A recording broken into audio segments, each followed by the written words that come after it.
Your confidence isn't low. It's being drained quietly, without you noticing, by tiny habits you picked up without realizing it. And once you see them, you can change them tonight. Habit 1. Over-apologizing. You say sorry for walking into a room, for asking a question, for simply existing. This teaches your brain, I'm a problem. And it teaches people that your needs don't matter. Today, switch one sorry to thank you.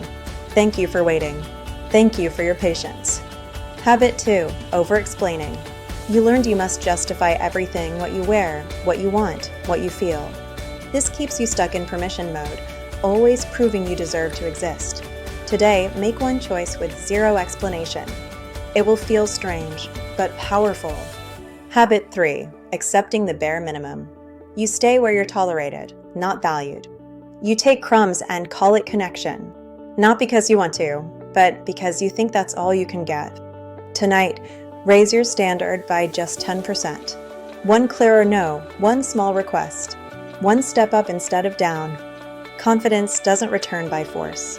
It returns when you remove what drains it. Start with one tiny change today.